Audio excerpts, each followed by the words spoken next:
Final rites observed with full state honours for the most venerable Dawldena Gnani Sarathera. Parliament adjourned yet again as House descends into chaos over argument on time allocation for the joint opposition. පක්ෂ නායකයන් හෝ පක්ෂ ලෙස පිළිගැනීමට ඉඩ දිය යුතු නැහැ. එහෙම වුණොත් ගරු කතානායකතුමනි කවදා හෝ ආණ්ඩුවකට පුළුවන්කම තිබෙනවා යම් කණ්ඩායමක් මේ පැත්තේ වාඩි කරවලා විපක්ෂ නායක ධූරයත් අත්පත් කරගැනීමේ හැකියාව තිබෙනවා. Former Central Bank Governor Arjuna Mahendran cautioned over using his mobile phone during hearings of the Presidential Commission of Inquiry. Inland Revenue Commissioners displeased with proposed bill.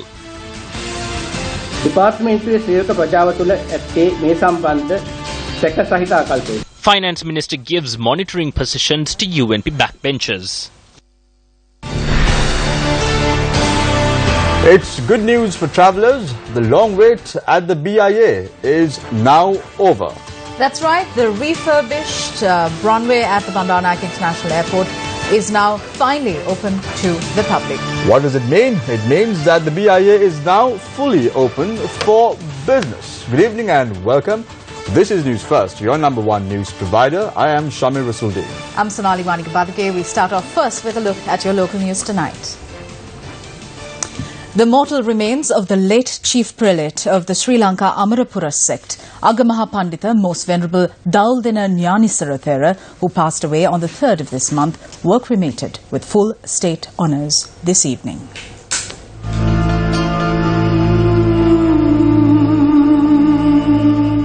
The public paid their final respects to the late chief prelate at the Sri Vidya Vijayarama Viharya on Dawldena Gnanissara Mahanahimi Mawatha in Nugegoda today.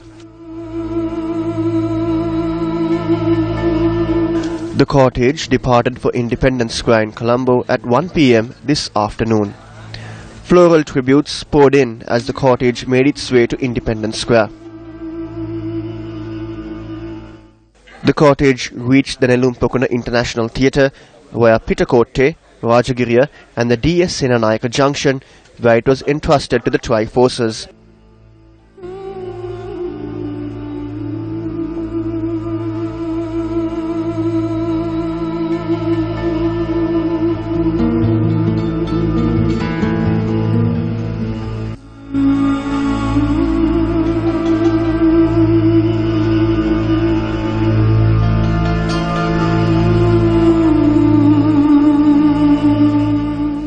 The cortege then proceeded to Independence Square with state honours.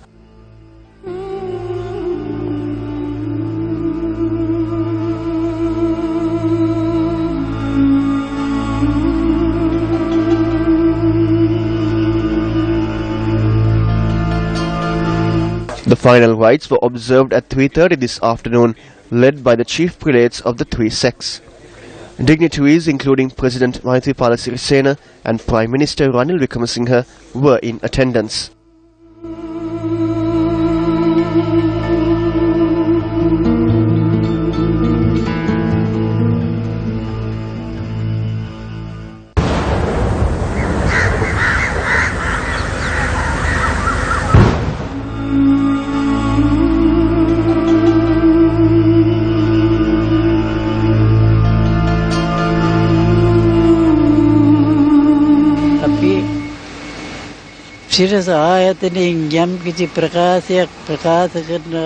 When we make a statement on Sivasa, our words, our thoughts and our minds are carried on the airwaves. Blessings that are invoked with kindness and compassion are thus carried across the world. As these blessings reach you, they also come with the hope that you will be successful in all your endeavours. The Sri Lanka Mahabodhi Society issued a message of condolence today on the passing of the Mahanayaka of the Amarapura sect, Agamaha Pandita Most Venerable Dawldena Gnani Sarathera. The message issued by the chairman of the Sri Lanka Mahabodhi Society, the Venerable Banagalupathi Sathero, states that the passing of the most venerable Dawldena Gnani Sarathera has left a vacuum in society, considering his role as a leader for the Buddha Sasana and as an unparalleled educationist. Furthermore, the message reads that the exemplary lifestyle of the late Mahanayaka was akin to a bridge connecting the 20th and 21st centuries with the teachings of the Lord Buddha. Recalling that all is uncertain as per the teachings of the Lord Buddha, the Sri Lanka Mahabodhi Society concludes that all Buddhists must bear the passing of the Mahanayaka in this spirit. The Malvatta and Askiri chapters of the Siam sect have submitted a 21-point letter to the President calling to secure the powers of the President and ensure the authority of the central government in the process of providing a political solution to the North and East. The letter was presented to the President by the Theras of both chapters at the President's official residence in Kandy. Although we hoped to meet the President in Colombo, he insisted on coming here to meet us. There were no other officials or diplomats in attendance. We hope that he will act based on our words. The 21-point letter bearing the signatures of the Lekakadhikaris of both chapters of the Siam sect requests the chief prelates be informed of any proposed changes to the constitution. Highlighting the need for a mixed electoral system to replace the existing system, the chapters reiterate their call to expedite the resettlement of displaced people, notwithstanding their race or religion. The letter also reads that the chapters will continue to be mindful of the decision to grant Sri Lankan lands on long-term leases. The need to ensure wildlife conservation areas by bringing ungazetted reserves under the purview of the Wildlife Department and the need to create awareness on the Reconciliation Council, its aims and proposed activities have also been highlighted in the letter. The chief prelates have also called for the reform of school education following a national policy decision. The chief prelates have also sought to turn the President's attention towards concerns surrounding the temple of the Sacred Tooth relic and the city of Kandy.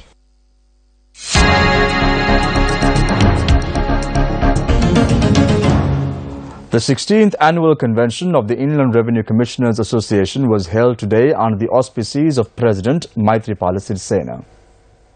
Dignitaries including the Minister and State Minister of Finance and the Commissioner General of Inland Revenue attended the event. Employees of the department are suspicious of the new Inland Revenue Bill drafted by the IMF as a result of the harmful and problematic situation created by the sudden introduction of the bill. Rescinding Act No. 10 of 2006 and suddenly replacing it with this bill presented by the IMF, which is completely structurally contradictory, will have harmful consequences. The inconvenience that it will cause to taxpayers, tax consultants and Inland Revenue officers cannot be prevented. The end result will be chaos in tax administration. මම හිතන්නේ මට එන්න කියන්නම ඇත්තේ මේ අලුත් බදු පනත එපාම කියලා කියන්න වෙන්නේ නැති කියලායි මට හිතෙන්නේ. I think that I may have been invited here in order for you to tell me that you do not want the new tax bill. That is what I felt. Let us talk about it. Concerning this question, I was aware that there are problems several months ago before I came here. I hope that we can discuss the new bill, problems with recruitment and other concerns together with you following the Sinhala New Year holiday. Speaking further, the President had this to say. As per capita income increases, we can see that there are weaknesses with tax collection. As a person who was involved with the Mahaveli Ministry in various capacities over 25 years, I have seen the intermittent experimentation with tax systems and the changes made to tax collection. In most instances, the government has only received 10, 15 or 20% of the dues. I am aware of the lack of proper systems to ensure that the balance is collected.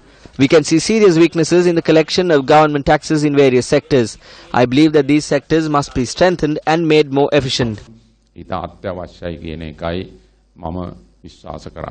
The President also presented a token of appreciation to retired Senior Commissioner PGK Samaratunga in recognition of his services. Yet another sitting of Parliament ended prematurely today with the House of Legislature descending into chaos. Tensions flared when members of the joint opposition raised the issue of not being allocated adequate time during the adjournment motion debate. The House was to debate the UN Human Rights Council's resolution on Sri Lanka. The parliamentarians of the joint opposition have been allocated only 31 minutes. It is the joint opposition that speaks about the dangers that this country faces.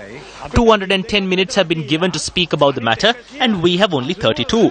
They are prepared to talk good about the bad things that are going to happen to the country for 180 minutes. You cannot take all the time. As an act of respect to the late Mahanayaka Dawudena Gnani Sarathera, we have decided to end the proceedings by 3 p.m. and attend the final rites ceremony.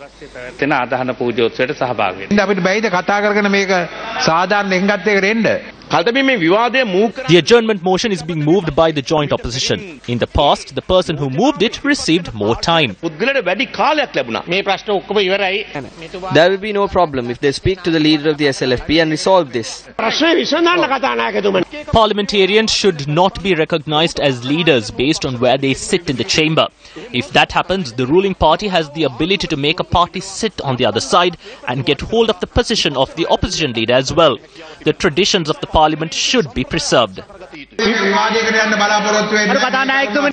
I don't hope to hold a debate. This can be discussed at the party leaders' meeting. This is a problem for me as well. The approval of the alliance is required.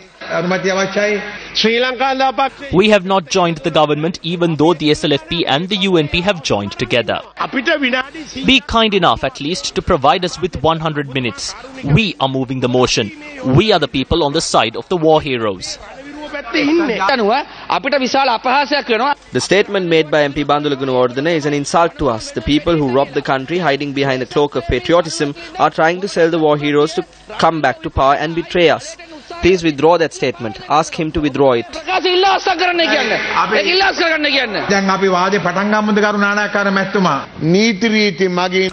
You cannot bury reality using the rules. Let's make the rules allowing for reality.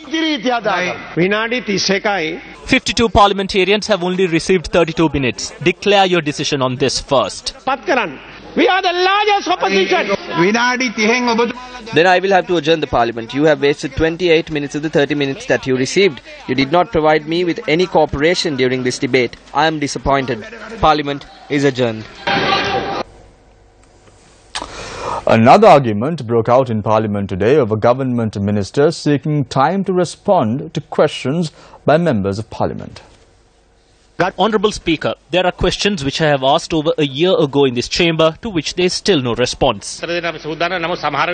We are prepared to answer questions, but in some instances the questions are complex. They ask for the length and breadth of rivers and expressways. Honourable Speaker, it has been 3 months since I submitted this question. What is happening here? The leader of the House is rising to ask for time to respond to all the questions. None of the ministers are here. This is why the problem has arisen. You have failed to get the ministers here to respond to questions. It is your mistake. As an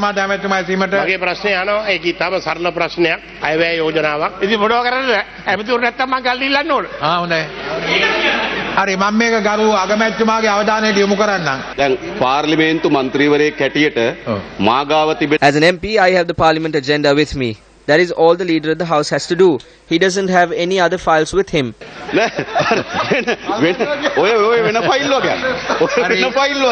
The ministers and deputy ministers are falsely wasting money and Parliament's time. This is what I told you at the party leaders meeting. Publish the list of MPs attending the sittings on the internet. You were opposed to it. Even he was opposed to it. As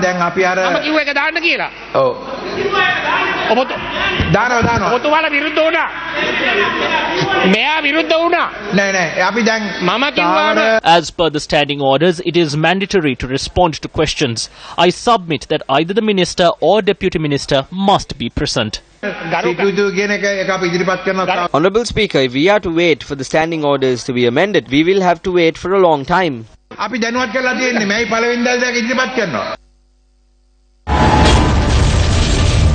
Parliament proceedings disrupted on several occasions in March. Chair adjourns Parliament to hold a party leaders meeting to restore normalcy after tensions flare in the House. Parliament is adjourned until the 21st of March due to the inability to continue with proceedings. Today, House descends into chaos over a dispute on the allocation of time. It costs more than 4 million rupees to hold a single sitting of Parliament. Did you think before you voted? Would you vote the same way again? Former MP Duminda Silva pleaded guilty to non-declaration of assets during the 3 years he served as a parliamentarian. Duminda Silva pleaded guilty when the case pertaining to this matter was taken up before the Colombo Additional Magistrate. This case was filed against Duminda Silva by the Commission to investigate allegations of bribery or corruption. The former MP, who is on death row, was wheelchair-bound when he was brought to court today by prison officials. He was ordered to pay a fine of 1,000 rupees for each year that he failed to declare his assets and liabilities. When Silva was not produced in court at the previous hearing, a report was called for from a medical board led by Chief Judicial Medical Officer of Colombo. The board determined that he was in good health, and while the additional magistrate ordered that he be produced in court, his attorney submitted that Silva had contracted a sudden illness. As such, the additional magistrate ordered that he be produced in court today. If you let a dog become a stray in this country, the fine is 25,000 rupees. If you operate a bus without a permit, the fine runs into the hundreds of thousands. Today, if you ride a motorcycle without a helmet, you have to pay a hefty fine. They have failed to declare their assets and the case has dragged on, costing the state large sums of money. But the fine that has been imposed is minuscule. You must show the people that the country's laws are fair. If the fine is only 3,000 rupees, it will encourage people to commit the crime. If I am accused of it and I have amnesia, from which I suddenly recover and plead guilty, then the fine I have to pay is only 3,000 rupees. This is a serious problem. This accommodates the crime. We will see many more such MPs and ministers cropping up even under this government. We can see the signs. They too can escape by paying about 3,000 to 5,000 rupees.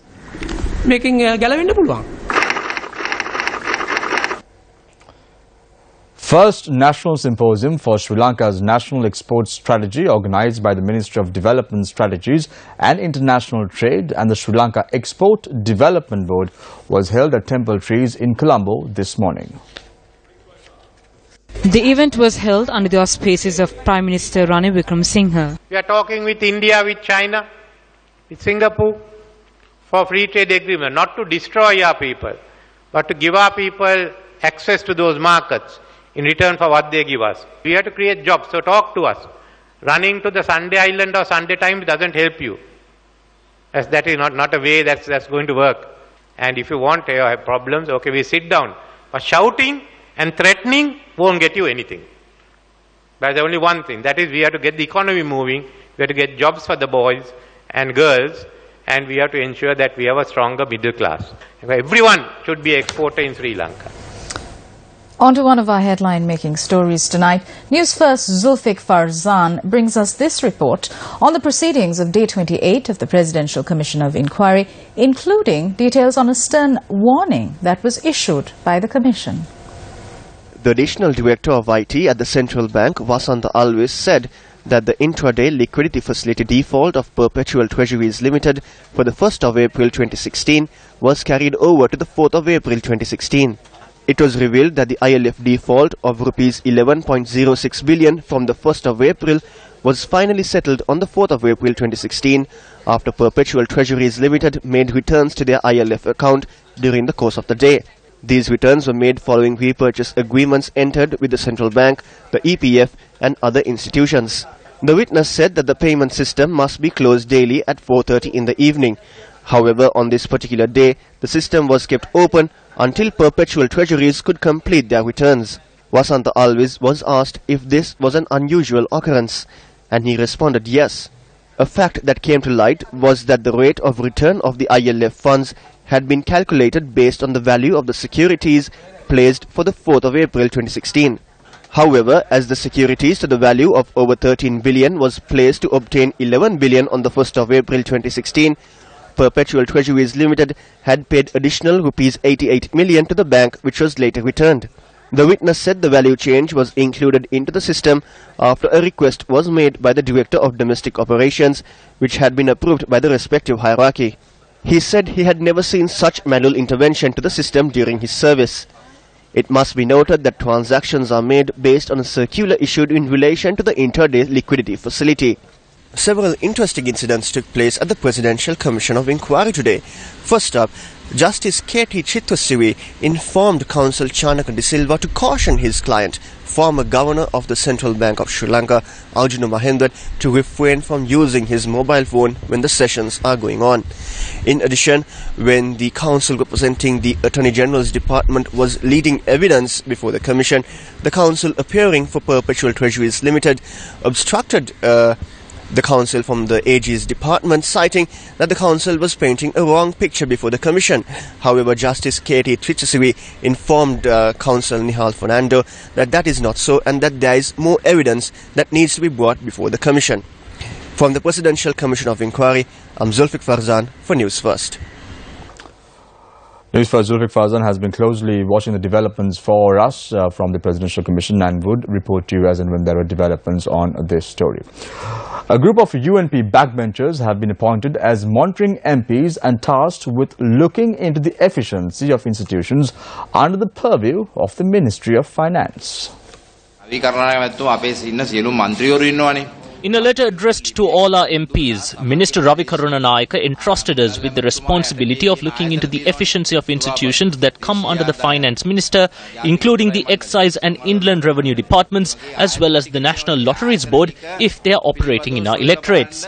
So the Customs and Immigrations Department does not operate in our electorates. They are in his electorate. This is not a position, neither is it a crown to inflate our egos.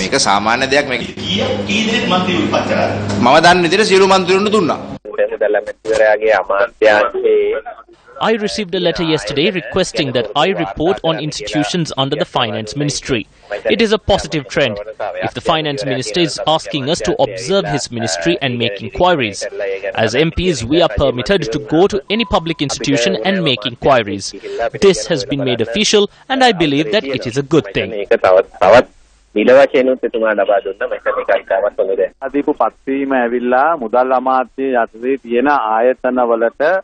The appointment that I have been given is to look into the operations of institutions under the Finance Ministry, the shortcomings and problems faced by the public, and the right to observe and make inquiries.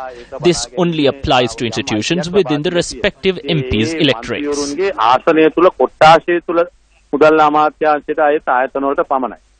News First attempted to make inquiries from the Finance Minister during an event held today.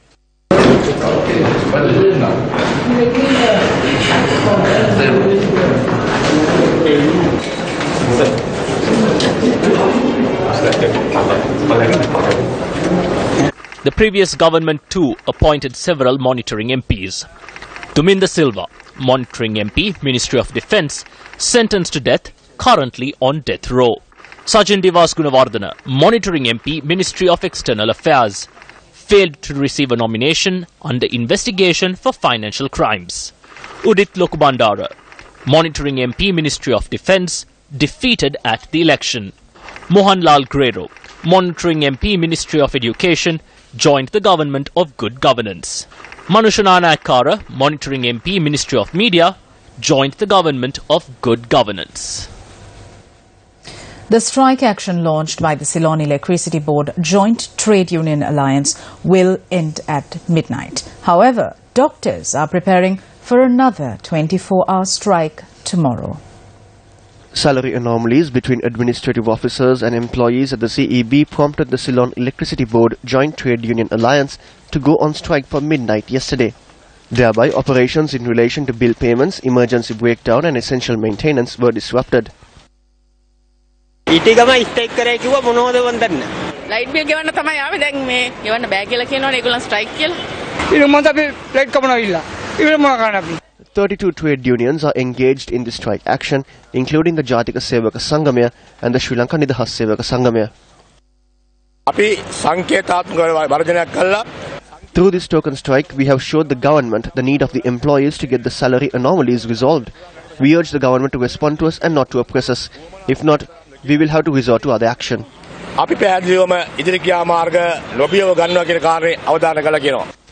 The Government Medical Officers Association is preparing for an island-wide strike action tomorrow against private medical colleges. The association says the strike action will not affect the hospital for children and the Apeksha hospital, and doctors will also attend to emergency services. We will join with the Government Medical Officers Association in the strike action tomorrow and support the trade union action.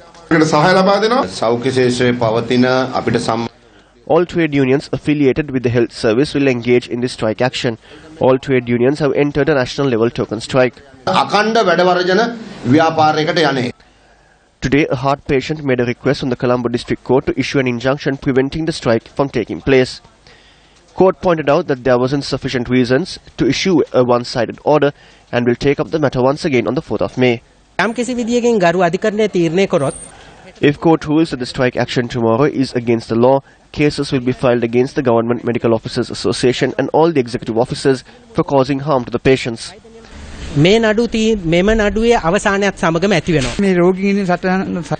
am carrying this battle on behalf of all patients. They need to survive. Now, in response to the inquiries made by Newsfirst on which services will not be interrupted tomorrow, Dr. Nalinda Herath of the Government Medical Officers Association said emergency units at hospitals, maternity hospitals, children's hospitals, cancer hospitals will function without any hindrance. He went on to note that OPDs and clinics will not function. You're watching News First. We're going for a short commercial break. We'll be right back. You're with the News First. Welcome back. The refurbished runway at the Bandaranaike International Airport was reopened today. The runway was closed for 8 hours a day over the past 3 months owing to the renovation. Airport and Aviation Services Limited, the state corporation tasked with the management of the airport, noted that while flights were restricted to daylight hours, 92% of all flights were processed during this time. The runway renovation project was undertaken at a cost of 7.2 billion rupees with technical and construction consultancy provided by Dutch and Chinese corporations. And with that, we wrap up this edition of Primetime News. Thanks for watching us. I'm Sonali Vanikabadage. And I am Shamim Rasuldin. Take care. Good night.